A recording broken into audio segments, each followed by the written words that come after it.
This video presentation has been classified by the ABC as M. It contains material that is not recommended for persons under 15 years. As well as this vodcast, you can watch Good Game on ABC2 every Tuesday night at 8:30 or download it at abc.net.au/goodgame.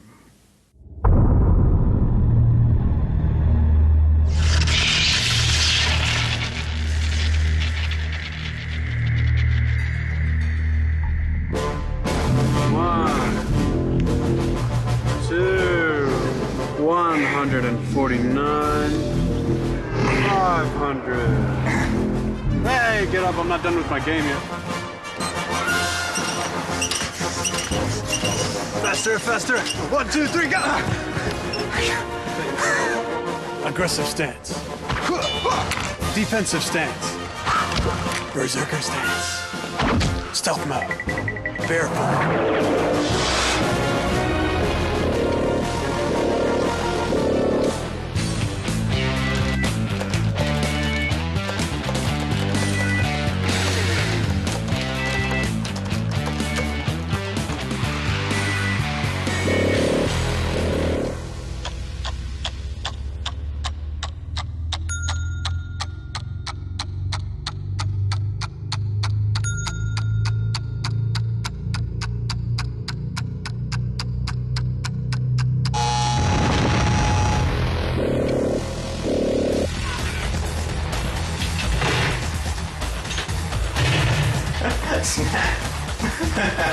I am off to clean my face. You best clean your face. Forza's full of ownage and porn.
Hello and welcome to Good Game, the show for gamers, by gamers. I'm Junglist. And I'm Barjo. The PS3 has finally hit our shores, and we go hand to hand with the launch title, Resistance: Fall of Man. And we meet one of the true gods of gaming, Supreme Commander's Chris Taylor. Hi, I'm Chris Taylor, and you're watching Good Game. And with some games having more subscribers than small countries have citizens, we examine the rise and rise of the MMO. But first, here's gamer news.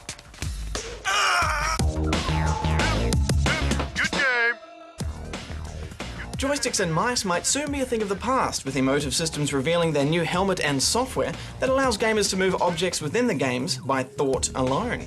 The Project Epoch systems uses sensors in the helmet to pick up electrical signals from the brain. These are then transmitted to a receiver in the USB port of a game console or PC. The more you play, the better the system gets at interpreting your thoughts.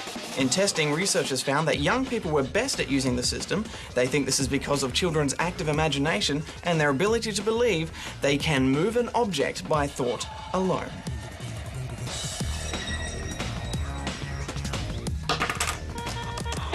The legal dispute between Sony and Immersion, the company that made the vibration control and the PS2 DualShock controllers, has been settled. Immersion sued Sony in 2002, seeking over $300 million in damages over patenting issues. Sony will pay Immersion over $100 million in damages and interest. In return, Sony will get rights to some of Immersion's patents and will look at ways to include the technology in PlayStation products. So it seems we may yet see a 6-axis controller with force feedback. Microsoft have announced they have hit 6 million users of Xbox Live, mainly thanks to the success of Gears of War. Since its launch in late 2002, Xbox gamers have notched up more than 2 billion hours of playtime between them. Good game. Okay gamers, can you guess the game for this week?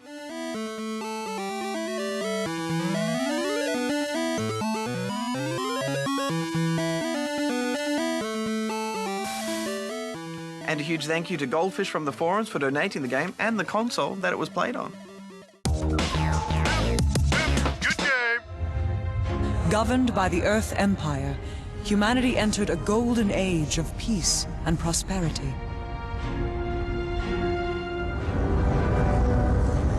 Quantum gate networks let humanity push deeper and deeper into space.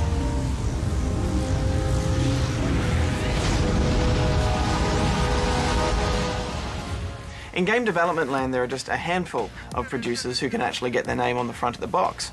Chris Taylor is one of them.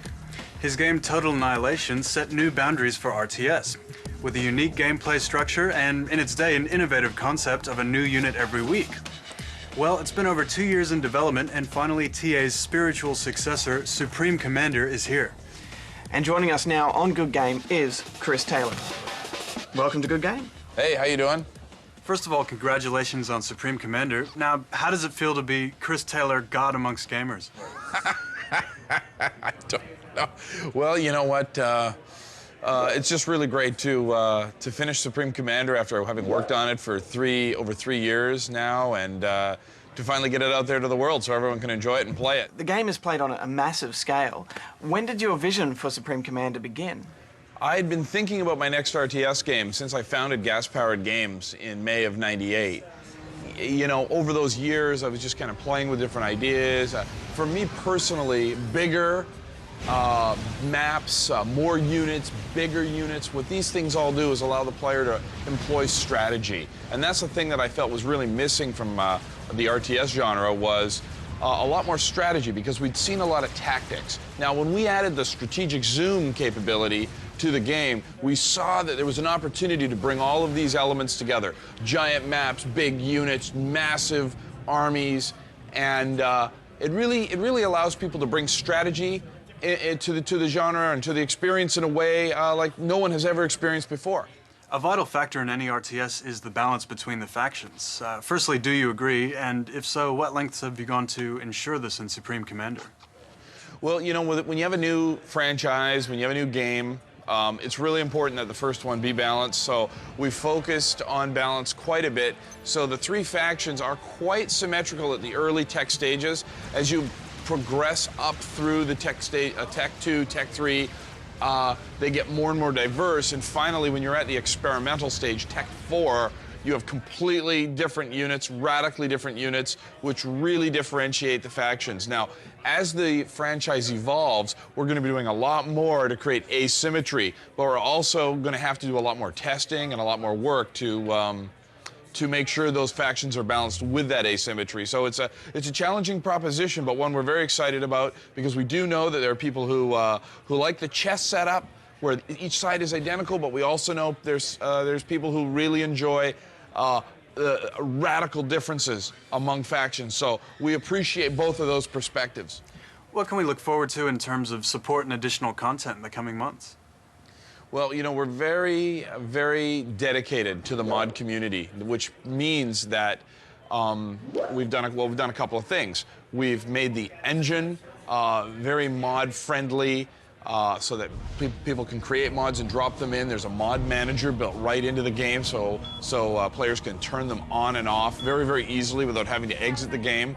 But more than that, we really listen to the community. We pay a lot of attention to what people are looking for, so when they go to build a particular mod and there's something, say, missing from the engine, you know, we're very, very sensitive to that. And so on occasion, what we'll do is we'll enable something or expose a hook, as we call it in the business, so that the scripting languages can get access to it, so that modders can create mods that, frankly, we had never thought of before. So that's a really important part of this relationship that we have with the mod community. A good job on getting the game to us at the same time as the rest of the world. We like that.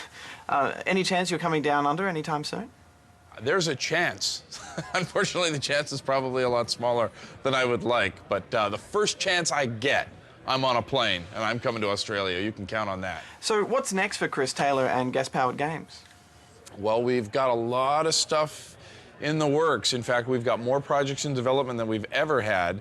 So I'd love to tell you everything right here and now, but there are people very close to me, they're off camera, who will take me out if I start to talk. But we will continue in all the areas. This is my way of leaking out the information secretly. We're going to continue in all the areas you might expect. I've got some secrets that we'll be announcing later on this year. So keep a close eye on what we're doing, because we got some good stuff coming. Well, thanks so much, Chris Taylor, for joining us on Good Game. Good luck with everything. Thanks for having me. It's been a blast.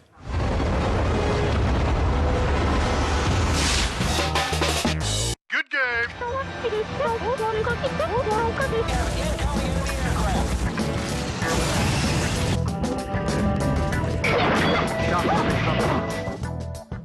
What you just saw was a few of the titles that came out while Good Game was off air. It's a shame we didn't get to cover them. Oh, wait. I've got an idea. Why don't we do a cool walk? Like totally ripping off Top Gear? Yeah. Sweet. It's kind of lame. All right, let's go. First up, we have Burning Crusade. Cool, definitely. Absolutely. Good expansion, lots of new content. You can tell they learned a lot about level design. Definitely. What would you say about Sonic on the 360? In one word, I'd say Terabad. I'm gonna go with Uber Suck. You know, it's not cool. It's a sad addition to the Sonic franchise. For sure. All right, this one was set in a cold place, but where would you put it? I'm gonna have to go room temperature. You know, it's just lukewarm. The physics engine is great, and the explosions are fun, but it's just too short. 8 hours just ain't enough for your buck. I agree on it. Do you mind if I put it on the I think uncool side? that's a fair place. All right, WarioWare, smooth moves. I have to go room temperature as well. Really? I would have put it over here. No, you know, it's fun, but it's wacky, it's fun, but I'm still waiting for that great Wii game to come out after Zelda, you know, so I think I can compromise and go on the left side of room temperature, but... Sure, yeah. It's all quiet on the Western front. All right, what about... You just made that up. What about Okami? Okami, yeah. Looks different, sounds different, plays different. Great game. And extra points for being released on the PS2 towards the end of its life cycle. Respect. Cool. Definitely. Last one from me, Crackdown. Crackdown. Yeah, I quite like Crackdown. You know, it keeps the sandboxers happy until the next GTA comes out, and there's something about jumping from high building to high building and getting to run over lots of civilians that just makes me happy. So awesome. I think cool. Awesome. I've got one more for you, gentlemen. Desperate. Why'd you bring that here? You lie. Why'd you bring? You know what? I know you're expecting me to say uncool, but I'm gonna put it in room temp because if you're a fan of the show, whatever, go for it. It's not that bad. What, are you married if you like it so much?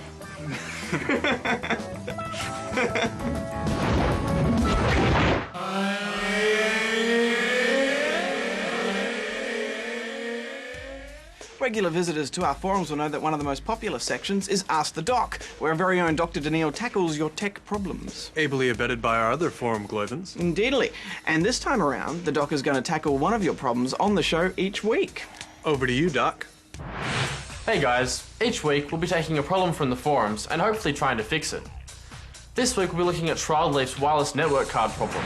Shroudleaf's dad formatted and reinstalled their computer, but when they went to use the internet again, the wireless network card wasn't working.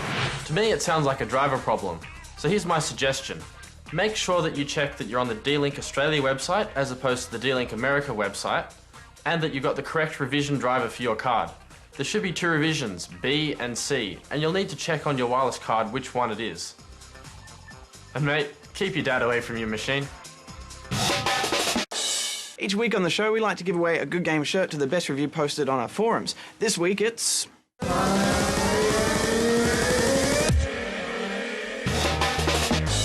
game.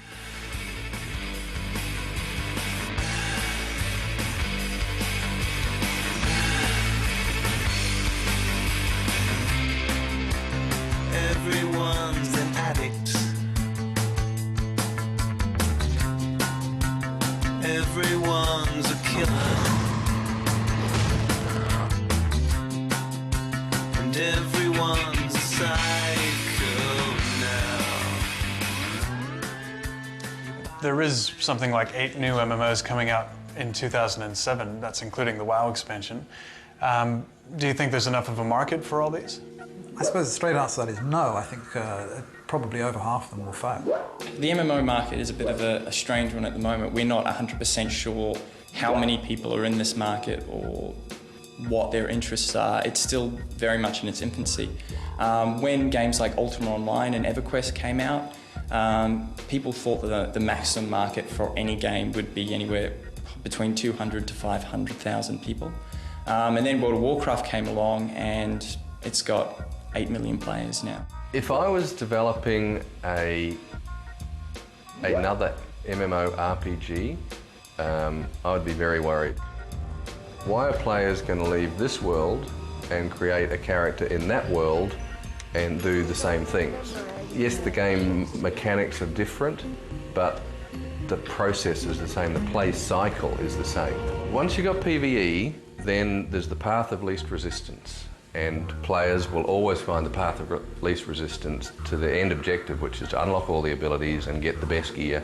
So if the best sword is with that monster, people are going to do whatever it takes to get that best sword. If you have a look, there's a couple of trends in the MMO market at the moment. The big one is grabbing onto a already licensed product or a product that's very successful, such as Lord of the Rings or Dungeons & Dragons, and making an MMO around that. And then hoping that the interest of people in those particular products will gather your audience. What they've found though is that that hasn't worked. Those licensed products, they're not pitching to the right audience. If you take a company like Blizzard, which is the developer of World of Warcraft, they have a strong brand in the gaming community. Everyone knows their games. So when they pitched their game, they were pitching a very successful licensed product at the community that it was designed for. So there was no doubt that it would get a large following. These other games are sort of pitching it at your sort of older audience. I mean, when you think Lord of the Rings and Dungeons & Dragons, I mean, you do have the younger players, but you have to think when those games came out or when those products came out, people have gotten older, so it was a long time ago. So they're not aimed at the right audience. So they might be big name sort of products, but the people who you're aiming them at don't want to play MMOs. What's your view of the MMO scene at the moment as compared to years ago? I think that MMOs are kind of at a stage where they've reached a critical mass, where people realize that they can have a very social life online with other people, they can share interests, and this mutual interest of playing a particular game is a great thing for them. They're very basic games in reality. There's a lot of depth brought to the character in terms of you have to accomplish a huge number of trials to get anywhere, but it's really a grind. It's just a series of tasks that anybody can accomplish. Do you think any of these licensed products might be able to take on WoW? I would like to think so, for the sake of not having a monopoly in the MMO market, but to be honest, I don't think they're going to be as strong in the sense that the audience that they were aimed at and the amount of polish that these games have. To hit that magic recipe is going to be extremely difficult. They're really going to have to create, I think, a new fresh IP and then build on that IP for a few years and then release an MMO based on it. In the end, it's all about having fun. So if you find a topic fun or you find an MMO fun or a game fun, then that's what's important. Give it a go. I say give it a go, you know, if that's what you want to do. Keep in mind that if you do start playing a game, you are going to start getting invested in it. So the more time you dedicate, the more you will feel attached, the more loyalty you'll feel to that game. So that's something to keep in mind.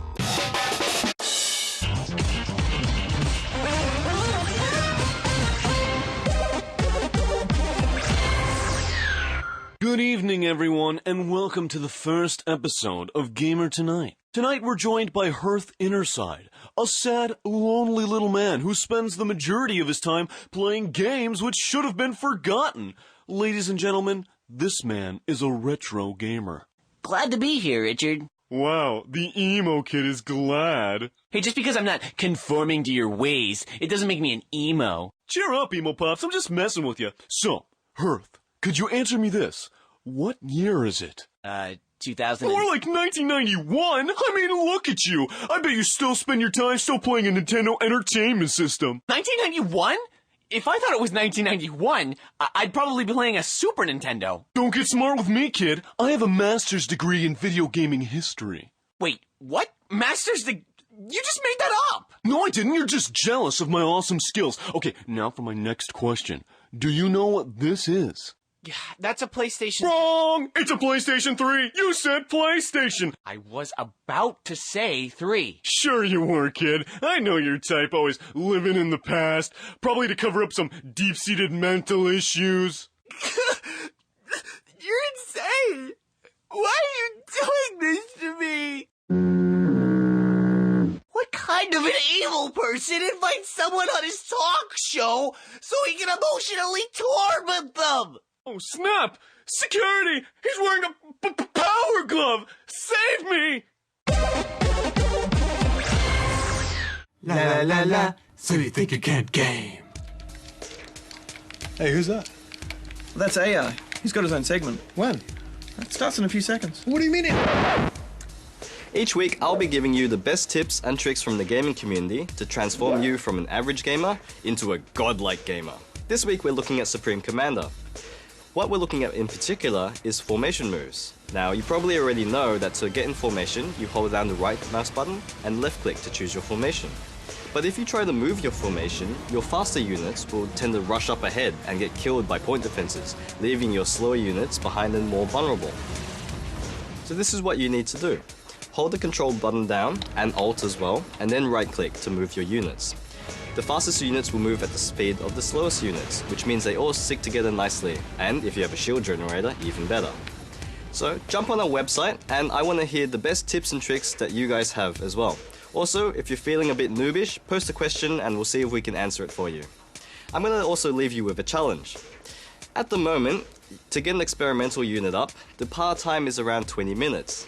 See if you can pull that off and let me know how you go. So until next week, happy hunting. Launch titles have a bit of a reputation for being rushed out, and in some cases this stigma is well deserved, but not in the case of Resistance: Fall of Man on the PS3. Resistance is the king hit first-person shooter that supposedly will champion the PS3 into the homes of anyone with an itchy trigger finger and $1,000. Interestingly, it's developed by Insomniac Games, better known for Spyro and Ratchet & Clank. It goes a little something like this. Aliens have invaded Russia, and they've taken over Europe. They completely ignored Africa and Asia, but now it's up to one hard-ass American Army Ranger to save the world. No, I gotta stop you there. It's the most indulgent plot I've ever heard. You know, why can't we have a superhero from Belgium to rise up and do his thing? That is a good point. But you know what? Ignoring the plot for 1 second, the first thing you notice about this game is its high production value. It sounds good, it plays smoothly, and even though its max resolution is 720p, it still looks fat. I mean, I can even remember stopping one time to look at my teammate, and you can see their individual eyes glance up at you. It's a good sign of what next-gen detail is to come. The controls are simple to master, and there's a great variety of weapons. I don't think I've ever seen these guns before in another game, and the second function features of each weapon are cool. But for a couple of them, you really do have to play the game through twice before they're unlocked, and that's a bit yawn. Ted Price, CEO of Insomniac Games, was in Australia recently for the launch of the PS3. We've heard that you've got some very inventive weapons in it. Tell us about your favorite one. The one that I probably use most in the single-player game when I have ammo for it is the Hailstorm.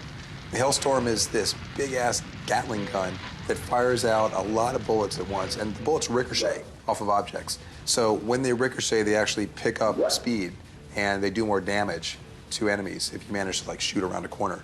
But even better is it has a secondary firing capability, which will fire, where you can fire out the remainder of your clip.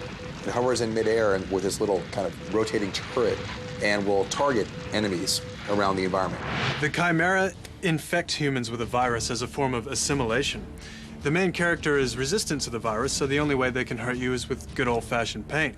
Your health bar is divided into 4 sections, and if you hide behind cover for long enough, you can regenerate up to 25% of your health. There's a good amount of health, ammo, and cover, so in pretty much every situation, it rewards an overly cautious player. It seems to take some influence from Halo. Yes, with the regenning thing. In fact, I think it takes up too much influence from previous FPS games. I'd even call it cliché. In terms of level design and plot, the game is 100% linear.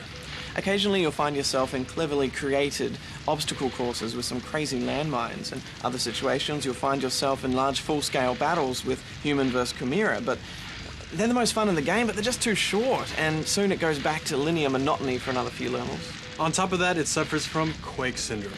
Jung, what is Quake Syndrome? Quake Syndrome is you walk into a room, enemies spawn. You walk into the next room, enemies spawn. The AI will do the exact same thing every time, so if you die, you know where they'll spawn, exactly what they'll do, so you can just chuck one well-placed grenade and end the fight within the first second. This is a hedgehog grenade. And when we get to the point where it actually does hit something, which is going to happen, he just hits that guy, the physics SPUs are activated and tells it how far to balance and what should happen next. Then, when its AI activates, it moves up and then bang.